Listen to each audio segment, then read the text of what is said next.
آج کل نا جنگیں میدان جنگ میں نہیں لڑی جاتی، بالکل نہیں۔ بلکہ یہ اب معلومات کے بہاؤ میں جیتی اور ہاری جاتی ہیں۔ بالکل۔ ایک غلط خبر، ایک خفیہ اطلاع یا ڈیٹا کا ایک چھوٹا سا ٹکڑا بھی جی پوری قوم کی قسمت بدل سکتا ہے۔ بالکل۔ اور آج ہم ایک ایسے ہی بڑے خیال پر گہرائی سے بات کرنے جا رہے ہیں۔ ہمارے سامنے ظہیر احمد میر کی کتاب ہے دی نیوکلیئر امبریلا، جی۔ اور اس کے کچھ اقتباسات میں ایک بہت ہی بڑا، ایک بہت مہتواکانکشی تصور پیش کیا گیا ہے، جوائنٹ انٹیلیجنس فیوژن سینٹر، یعنی JFC۔ جی JFC۔ اور دیکھیں یہ صرف کسی نئے ادارے کا نام نہیں ہے، ان ذرائع میں اسے جو الفاظ دیے گئے ہیں نا وہ اس کے پیمانے کو ظاہر کرتے ہیں۔ اچھا۔ اسے ایک مجوزہ مسلم نیٹو کا دماغ کہا گیا ہے۔ دماغ؟ جی، اور یہاں تک کہ پوری امت مسلمہ کی آنکھیں اور کان بھی۔ تو آج کی ہماری گفتگو کا مقصد اسی تصور کی تہ تک جانا ہے۔ مطلب یہ سمجھنا کہ یہ سینٹر آخر ہے کیا؟ ہے کیا؟ کتاب کے مطابق اس کی ضرورت کیوں محسوس کی گئی، اور اس کے پیچھے کا جو ویژن ہے وہ کتنا بڑا ہے اور کتنا قابل عمل ہے۔ تو آئیے اس کی تفصیلات میں اترتے ہیں اور سمجھتے ہیں کہ یہ اسلامک 5I کا تصور آخر ہے کیا۔ جی۔ تو کتاب کا جو بنیادی نقطہ ہے وہ یہی ہے کہ جدید جنگ، اس کا چہرہ بالکل ہی بدل گیا ہے، مکمل طور پر۔ اب بات صرف ٹینکوں اور فوجوں کی نہیں رہی۔ نہیں، بالکل نہیں۔ مصنف کا استدلال یہ ہے کہ آج کے سب سے بڑے سوال یہ ہیں، اصل خطرہ کہاں ہے؟ دشمن کی نیت کیا ہے؟ بالکل۔ اگلا حملہ کب اور کہاں سے ہو سکتا ہے؟ اور یہ حملہ ضروری نہیں کہ سرحد پار سے آئے، یہ سائبر سپیس سے بھی آ سکتا ہے، معاشیت پر ہو سکتا ہے، یا سوشل میڈیا کے ذریعے معاشرے میں بھی ہو سکتا ہے۔ ان سوالوں کے جواب کے بغیر کوئی بھی ملک محفوظ نہیں ہے۔ اور یہیں پر میرے خیال میں مسلم دنیا کے لیے ایک خاص چیلنج کی نشاندہی کی گئی ہے۔ جی ہاں۔ کتاب کہتی ہے کہ کئی ممالک انفرادی طور پر تو بہت مضبوط ہیں، ان کے پاس جدید فوجیں ہیں، اپنی اپنی قابل انٹیلیجنس ایجنسیاں بھی ہیں، لیکن جب کوئی بڑا مشترکہ خطرہ سامنے آتا ہے تو وہ معلومات کے میدان میں تنہا کھڑے ہوتے ہیں۔ تنہا؟ یہی وہ نقطہ ہے جسے مصنف انٹیلیجنس سائلوز کہتے ہیں۔ سائلوز یعنی ہر ملک کی معلومات اور صلاحیتیں اپنی اپنی حدود میں قید ہیں۔ ایک ملک کے پاس ایک اہم اطلاع کا ٹکڑا ہے، دوسرے کے پاس دوسرا، اور جب تک یہ ٹکڑے آپس میں ملتے نہیں تب تک خطرے کی پوری تصویر کبھی واضح نہیں ہوتی۔ مصنف کے مطابق یہ انفرادی طاقت کے باوجود ایک اجتماعی کمزوری ہے۔ اچھا۔ اور اسی خلا کو پر کرنے کے لیے ایک مشترکہ مرکزی نظام کی ضرورت پر زور دیا گیا ہے۔ تو اس مسئلے کا حل JFIC کی شکل میں پیش کیا گیا ہے۔ یہ کس قسم کا ادارہ ہوگا؟ کتاب اس کا کیا خاکہ پیش کرتی ہے؟ کتاب کے مطابق یہ ایک مرکزی انٹیلیجنس ہیڈ کوارٹر کا منصوبہ ہے۔ اس کا مرکزی دفتر اسلام آباد میں اور ایک ثانوی مرکز ریاض میں تجویز کیا گیا ہے۔ ٹھیک ہے، لیکن یہاں سب سے حیران کن بات اس کا دائرہ کار ہے۔ یہ کوئی 2 یا 4 ممالک کا اتحاد نہیں، بلکہ اس میں 57 مسلم ممالک کو شامل کرنے کا تصور پیش کیا گیا ہے۔ 1 منٹ، 57 ممالک؟ یہ تو بہت بڑی تعداد ہے۔ جی ہاں۔ ہم یہاں صرف مشرق وسطی کی بات نہیں کر رہے، اس کا مطلب ہے کہ یہ منصوبہ مراکش سے لے کر انڈونیشیا تک، نائجیریا سے لے کر قزاقستان تک پھیلا ہوا ہے۔ اتنے مختلف ممالک جن کے اپنے اپنے مفادات اور بعض اوقات آپس میں اختلافات بھی ہوتے ہیں، انہیں ایک انٹیلیجنس نیٹ ورک میں جوڑنا، یہ تو سننے میں ہی ناقابل یقین حد تک پیچیدہ لگتا ہے۔ آپ نے بالکل صحیح پکڑا، اور یہی اس منصوبے کا سب سے بڑا چیلنج بھی ہے اور شاید سب سے بڑی طاقت بھی۔ اچھا۔ کتاب میں اس کی تفصیل بتانے کے لیے 7 بنیادی کاموں کا ذکر کیا گیا ہے جو مل کر JIFC کا مکمل ڈھانچہ بناتے ہیں۔ 7 کام؟ اور جب آپ ان 7 کاموں کو ایک ساتھ دیکھتے ہیں تو یہ صرف معلومات کے تبادلے کا مرکز نہیں لگتا۔ مصنف دراصل ایک مکمل تھریڈ رسپانس نروس سسٹم کا خاکہ پیش کر رہے ہیں۔ نروس سسٹم یعنی خطروں سے نمٹنے کے لیے ایک اعصابی نظام۔ یہ ایک دلچسپ تشبیہ ہے، اس کا کیا مطلب ہے؟ اس کا مطلب ہے کہ اس کے مختلف حصے جسم کے اعضاء کی طرح کام کرتے ہیں۔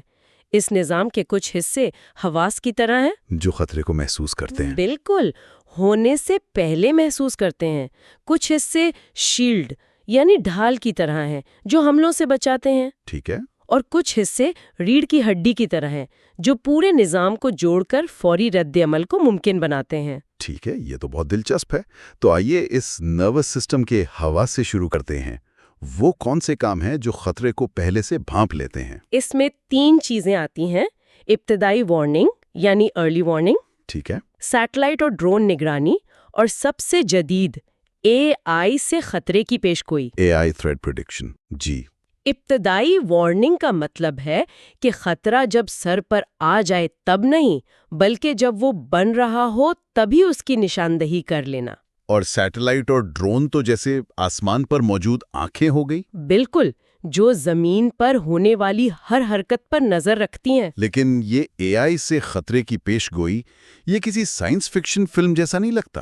کیا کتاب میں یہ صرف ایک ماڈرن لفظ کے طور پر استعمال ہوا ہے، یا اس کی کوئی عملی وضاحت بھی ہے کہ یہ کام کیسے کرے گا؟ یہ بہت اہم سوال ہے۔ کتاب کے مطابق یہ صرف ایک ماڈرن لفظ نہیں ہے۔ اس کا عملی مطلب یہ ہے کہ مصنوعی ذہانت کے الگوریدھم کو بے تحاشا ڈیٹا پر استعمال کیا جائے۔ کس قسم کا ڈیٹا؟ تصور کریں کہ 57 ممالک کا ڈیٹا ایک جگہ جمع ہو رہا ہے۔ سرحدوں پر غیر معمولی نقل و حرکت، انٹرنیٹ پر شدت پسند گروہوں کی گفتگو، مشکوک مالیاتی لین دین۔ جی، اور سیٹلائٹ سے حاصل ہونے والی تصاویر۔ کوئی بھی انسان اتنے بڑے ڈیٹا میں سے خطرے کے پیٹرن نہیں ڈھونڈ سکتا۔ لیکن ایک AI یہ کر سکتا ہے؟ بالکل، AI ان تمام بظاہر غیر متعلقہ معلومات کے درمیان تعلق تلاش کر سکتا ہے۔ مثال کے طور پر؟ مثال کے طور پر AI یہ دیکھ سکتا ہے کہ ایک ملک میں خاموشی سے کچھ کیمیکلز خریدے جا رہے ہیں، دوسرے ملک میں ایک گروپ آن لائن بم بنانے کے طریقے تلاش کر رہا ہے، اور تیسرے ملک میں کچھ لوگ ایک خاص مقام کی بار بار ریکی کر رہے ہیں۔ الگ الگ دیکھیں تو یہ شاید نظر انداز ہو جائیں۔ جی ہاں، لیکن AI ان تینوں کو جوڑ کر ایک ممکنہ دہشت گرد حملے کی وارننگ جاری کر سکتا ہے، اس سے پہلے کہ وہ حملہ ہو۔ یہ مستقبل میں جھانکنے جیسا ہے۔ ٹھیک ہے، تو یہ اس نظام کے حواس ہو گئے جو خطرے کو دیکھ اور محسوس کر سکتے ہیں۔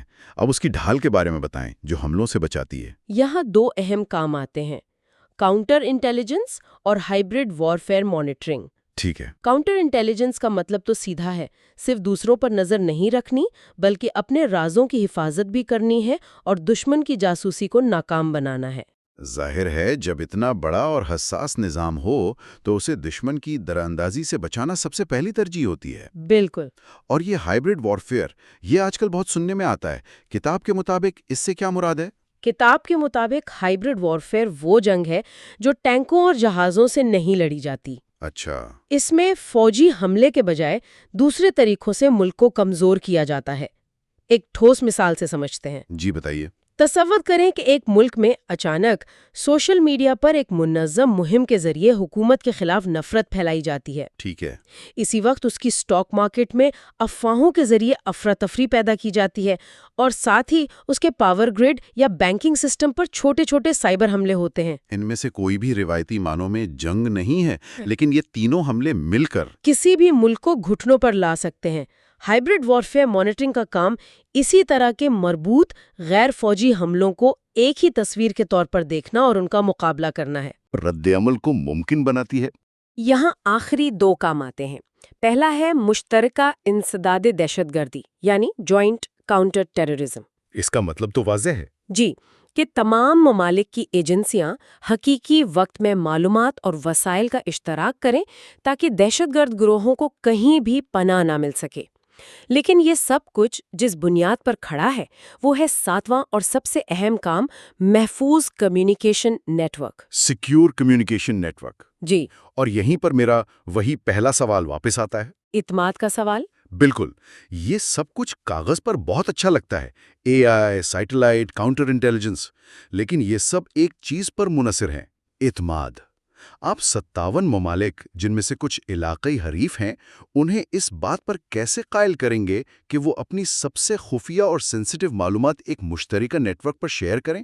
یہ اس پورے تصور کی سب سے کمزور کڑی نہیں ہے؟ آپ نے بالکل اس تصور کے دل پر ہاتھ رکھا ہے، اور مصنف بھی اس چیلنج سے غافل نہیں ہے۔ محفوظ کمیونیکیشن نیٹ ورک صرف تکنیکی مسئلہ نہیں ہے، یہ ایک سیاسی اور سفارتی کوہ ہمالیہ ہے۔ صحیح۔ اس کے لیے ایک ایسے انکرپٹڈ ہیک پروف نظام کی ضرورت ہوگی جس پر ہر رکن ملک کو مکمل بھروسہ ہو۔ یہ اعتماد پیدا کرنا ہی اس منصوبے کی کامیابی کی کنجی ہوگی۔ یعنی یہ ٹیکنالوجی سے زیادہ سفارتکاری کا امتحان ہے؟ بالکل۔ اسی سے جڑا ہوا کتاب میں ایک بہت طاقتور نام استعمال کیا گیا ہے جو شاید اسی اعتماد کی سطح کی طرف اشارہ کرتا ہے۔ JIFC کو اسلامک 5 آئیز کہا گیا ہے۔ جی ہاں، یہ نام بہت سوچ سمجھ کر رکھا گیا لگتا ہے۔ جی، اور یہ اس منصوبے کے عزائم کو ایک جملے میں بیان کر دیتا ہے۔ کیسے؟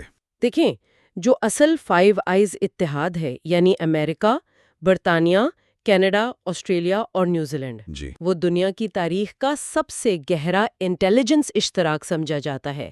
ان ممالک کے درمیان اعتماد کی سطح اتنی زیادہ ہے کہ وہ تقریباً ایک ہی انٹیلیجنس سسٹم کے طور پر کام کرتے ہیں۔ اچھا۔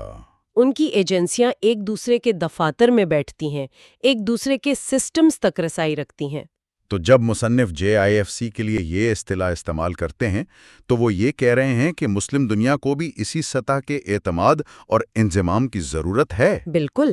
اس نام کا استعمال یہ ظاہر کرتا ہے کہ یہ صرف معلومات کے رسمی تبادلے کا منصوبہ نہیں ہے، یہ ایک ایسے گہرے، مکمل طور پر مربوط اتحاد کا ویژن ہے جہاں رکن ممالک ایک دوسرے کو اپنے جسم کا حصہ سمجھیں۔ جہاں ایک ملک پر خطرہ سب کے لیے خطرہ سمجھا جائے۔ جی، اور جہاں معلومات بغیر کسی ہچکچاہٹ کے مشترکہ مفاد کے لیے شیئر کی جائیں۔ یہ نام اس منصوبے کی بلند پروازی کی سب سے بڑی علامت ہے۔ تو آج ہم نے ظاہر احمد میر کی کتاب کے ان اقتباسات کی روشنی میں جوائنٹ انٹیلیجنس فیوژن سینٹر کے تصور کو سمجھنے کی کوشش کی۔ ہم نے دیکھا کہ جدید جنگ میں معلومات کا کردار کیا ہے۔ جی، اور JIFC کو ایک نروس سسٹم کے طور پر کیسے ڈیزائن کیا گیا ہے، جس کے اپنے حواس، ڈھال اور ریڑھ کی ہڈی ہے۔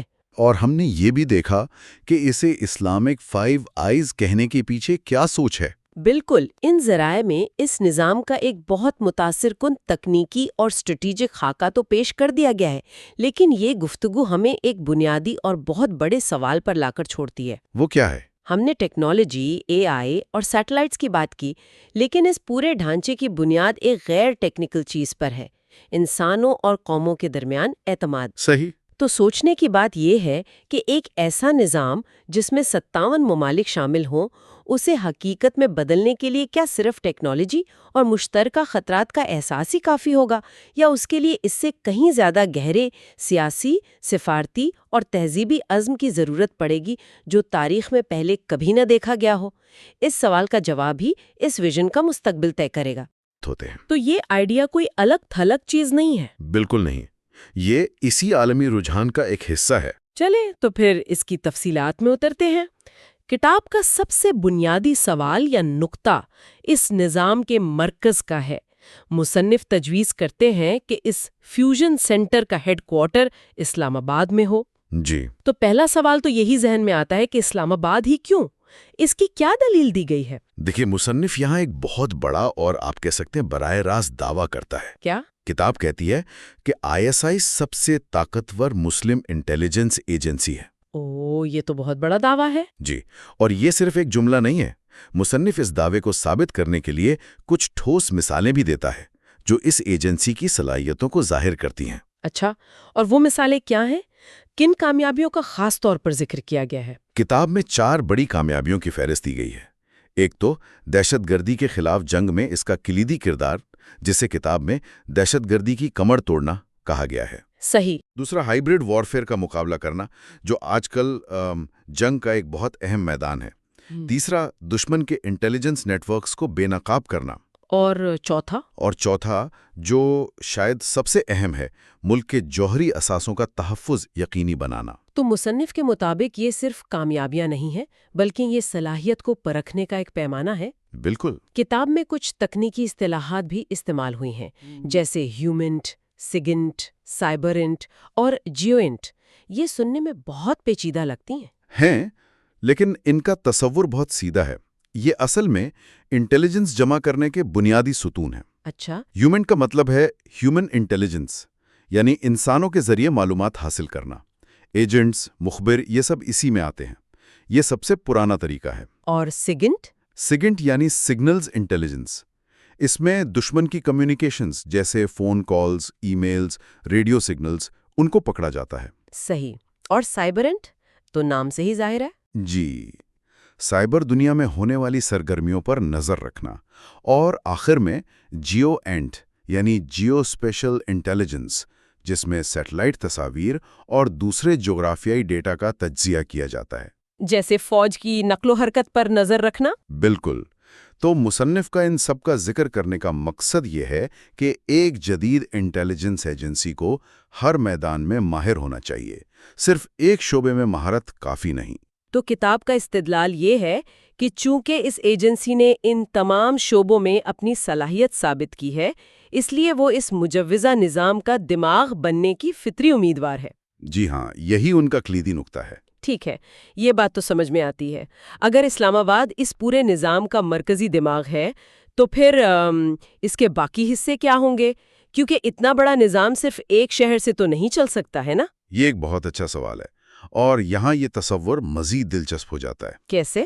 کتاب صرف ایک ہیڈ کوارٹر کی بات نہیں کرتی، اس میں ریاض، سعودی عرب میں ایک ثانوی مرکز یا سیکنڈری ہب کی تجویز بھی دی گئی ہے۔ اچھا، تو ایک دوسرا مرکز بھی ہوگا؟ جی، اور دلچسپ بات یہ ہے کہ مصنف نے ذمہ داریوں کو بہت سوچ سمجھ کر تقسیم کیا ہے۔ ایسا نہیں ہے کہ ریاض صرف اسلام آباد کا ایک چھوٹا دفتر ہوگا۔ یعنی اس کی اپنی الگ اور اہم ذمہ داریاں ہوں گی؟ بالکل، انتہائی اہم ذمہ داریاں۔ وہ کیا ہیں؟ ریاض کے مرکز کو کون سے کام سونپنے کی تجویز دی گئی ہے؟ کتاب کے مطابق ریاض مرکز کی 5 کلیدی ذمہ داریاں ہوں گی۔ پہلی، مقدس مقامات کی سیکیورٹی، جو کہ ایک بہت ہی حساس اور اہم معاملہ ہے۔ جی، ظاہر ہے۔ دوسری، خلیجی ممالک کی سیاسی انٹیلیجنس پر نظر رکھنا۔ تیسری، خطے میں توانائی کا جو وسیع انفراسٹرکچر ہے، یعنی تیل کے کنویں، پائپ لائنز، ان سب کا تحفظ۔ اور چوتھی، بحری راستوں کی نگرانی، خاص طور پر ابنائے ہرمز جیسی اہم گزرگاہیں۔ اور پانچویں، خطے میں جاری تنازعات جیسے یمن یا شام کی صورتحال، ان پر نظر رکھنا۔ تو یہ کام کی ایک بہت ہی اسٹریٹجک تقسیم لگتی ہے نا؟ آپ اس تقسیم کا تجزیہ کیسے کریں گے؟ اس کے پیچھے کیا منطق نظر آتی ہے؟ میرے خیال میں اس تقسیم کے پیچھے خطرات کی نوعیت کو سمجھنے کی کوشش کی گئی ہے۔ اچھا، ذرا وضاحت کریں۔ دیکھیں، مصنف نے اسلام آباد کو وسیع تر، شاید زیادہ روزمرہ فوجی خطرات سے نمٹنے کا کام سونپا ہے، جیسے بیرونی جارحیت، بڑے دہشت گرد نیٹ ورکس یا جوہری سلامتی۔ یعنی بڑی تصویر والے خطرات۔ بالکل۔ دوسری طرف ریاض کو خلیج کے اندر جغرافیائی، معاشی اور سیاسی استحکام کو سنبھالنے کی ذمہ داری دی گئی ہے۔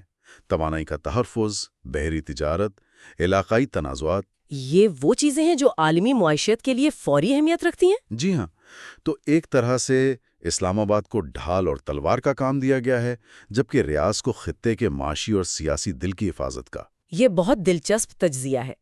تو مصنف کا ویژن یہ ہے کہ اسلام آباد اور ریاض مل کر ایک مکمل انٹیلیجنس ڈھانچہ تشکیل دیتے ہیں؟ بالکل، جو فوجی، سیاسی اور معاشی ہر قسم کے خطرات کا احاطہ کرتا ہے۔ یہ ایک دوسرے کے کام کو مکمل کرتے ہیں، ایک دوسرے سے مقابلہ نہیں کرتے۔ کئی مرکز ریاض میں ہیں، یہ ساخت تو سمجھ میں آتی ہے، لیکن اب بات آتی ہے اس کے کام کرنے کے طریقے کی۔ یہاں سے بات واقعی دلچسپ ہو جاتی ہے۔ جی، یعنی یہ عصبی نظام حقیقت میں کام کیسی کرے گا؟ بالکل۔ کیا کتاب یہ بتاتی ہے کہ یہ روزمرہ کی بنیاد پر معلومات کو کیسے پروسیس کرے گا؟ جی ہاں، اور کتاب میں اس کا جواب ایک 6 مراحل پر مبنی عمل کی صورت میں دیا گیا ہے۔ بہت منظم لگتا ہے۔ پہلا قدم کیا ہوگا؟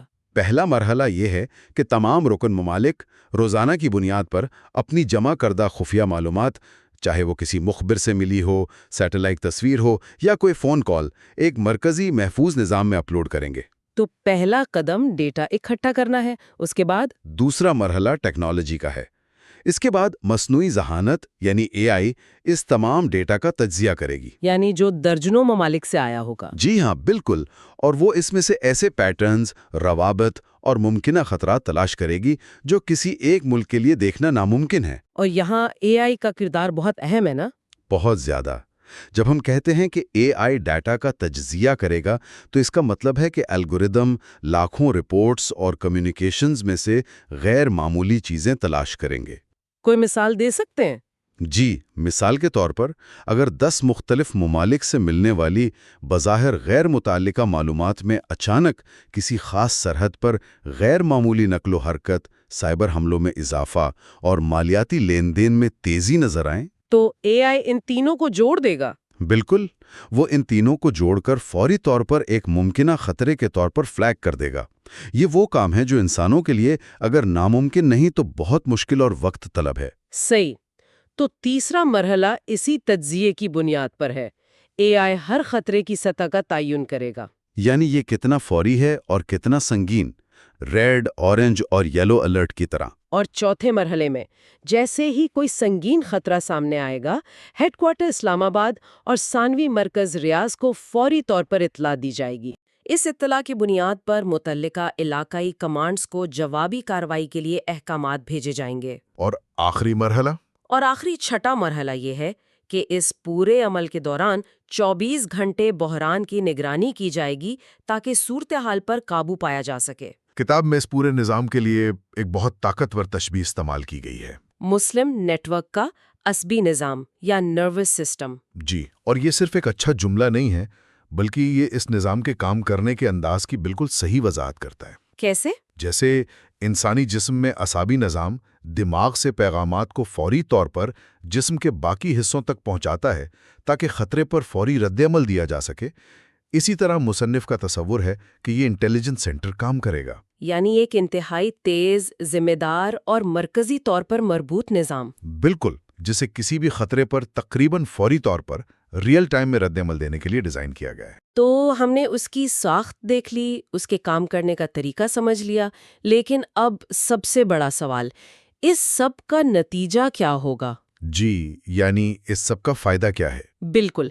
کتاب کے مطابق اگر یہ نظام حقیقت میں بن جاتا ہے تو اس کے کیا نتائج نکلیں گے؟ اور کتاب میں اس حوالے سے بہت بڑے اور جرأت مندانہ دعوے کیے گئے ہیں۔ جی، کتاب اس حوالے سے 4 بہت بڑے اسٹریٹجک نتائج کا دعویٰ کرتی ہے۔ پہلا کیا ہے؟ پہلا، اسرائیل کوئی اچانک حملہ نہیں کر سکے گا۔ دوسرا، بھارت کوئی خطرناک یا جارحانہ حرکت کرنے کی جرأت نہیں کر پائے گا۔ اور باقی 2؟ تیسرا، دہشت گردوں کے لیے کہیں بھی چھپنا ناممکن ہو جائے گا۔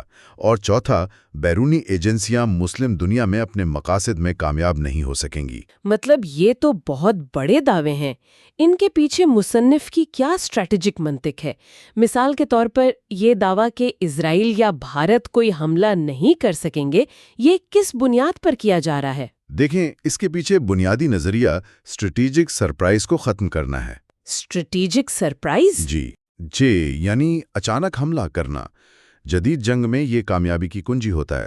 مصنف کا استدلال یہ ہے کہ جب درجنوں ممالک کی انٹیلیجنس ایک جگہ جمع ہوگی تو کسی بھی بڑے حملے کی تیاری کو چھپانا تقریباً ناممکن ہو جائے گا۔ اچھا۔ اگر کوئی ملک اپنی فوج کو سرحد پر جمع کر رہا ہے، اپنے میزائل سسٹم کو تیار کر رہا ہے، تو کسی نہ کسی رکن ملک کو اس کی بھنک پڑ جائے گی۔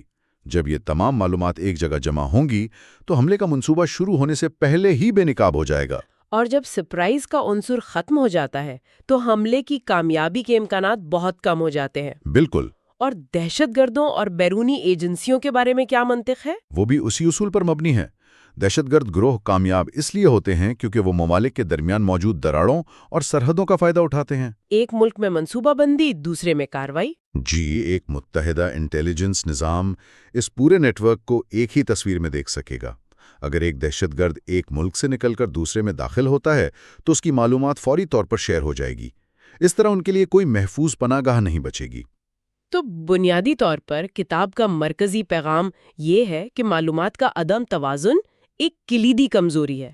جی، اور اس نظام کا مقصد اسی کمزوری کو ختم کر کے معلومات کی برتری حاصل کرنا ہے۔ صحیح۔ البتہ یہ بھی کہنا ضروری ہے کہ یہ ایک مثالی تصویر ہے۔ حقیقت میں انٹیلیجنس شیئرنگ میں ہمیشہ اعتماد کا ایک بہت بڑا عنصر ہوتا ہے۔ بالکل۔ مصنف کا نظریہ اس مفروضے پر قائم ہے کہ تمام رکن ممالک 100% شفافیت اور دیانتداری کے ساتھ معلومات کا تبادلہ کریں گے، جو کہ تاریخی طور پر اس طرح کے اتحادوں میں سب سے بڑا چیلنج رہا ہے۔ جی، اور کتاب اپنے مرکزی پیغام کو آخر میں بہت واضح طور پر بیان کرتی ہے۔ منقسم امت کمزور ہے، متحد انٹیلیجنس طاقت ہے۔ ایک سادہ لیکن طاقتور نعرہ جو اس پورے تصور کی بنیاد ہے۔ تو آئیے آج کی گفتگو کے اہم نکات کا خلاصہ کرتے ہیں۔ ہم نے ظہیر احمد میر کی کتاب دی نیوکلیئر امبریلا کے اقتباسات کی روشنی میں ایک مجوزہ جوائنٹ انٹیلیجنس فیوژن سینٹر کے تصور کا جائزہ لیا۔ جی، ہم نے دیکھا کہ اس کی ساخت کیسی ہوگی، جس کا ہیڈ کوارٹر اسلام آباد اور ایک اہم ثانوی مرکز ریاض میں تجویز کیا گیا ہے۔ اور ان کے درمیان ذمہ داریوں کی تقسیم کتنی سوچ سمجھ کر کی گئی ہے۔ پھر ہم نے یہ بھی دیکھا کہ اسے ایک عصبی نظام کے طور پر کیسے کام کرنے کے لیے ڈیزائن کیا گیا ہے، جو اے آئی کی مدد سے بے شمار ڈاٹا کا تجزیہ کر کے خطرات کا فوری جواب دے سکے۔ اور آخر میں ہم نے ان بڑے اسٹریٹجک نتائج کا تجزیہ کیا جن کا مصنف اس نظام سے دعویٰ کرتا ہے، یعنی دشمنوں کے لیے اسٹریٹجک سرپرائز کو ختم کرنا اور دہشت گردوں کے لیے محفوظ پناہ گاہوں کو ختم کرنا۔ جی، اور اس تصور کو ماخذ میں جن الفاظ میں پیش کیا گیا ہے وہ بہت اہم ہے۔ اسے امت مسلمہ کا نظام اعصاب اور دنیا کی سب سے مضبوط مسلم انٹیلیجنس شیلڈ کہا گیا ہے۔ بالکل، یہ الفاظ اس کے مقصد اور اس کے مطلوبہ پیمانے کو واضح کرتے ہیں۔ یہ صرف ایک دفاعی نظام کا تصور نہیں ہے، بلکہ ایک فعال اور مربوط طاقت بننے کا تصور ہے جو معلومات کو ہتھیار کے طور پر استعمال کرے۔ اور آج کی گفتگو ختم کرنے سے پہلے سننے والوں کے لیے ایک حتمی سوچ۔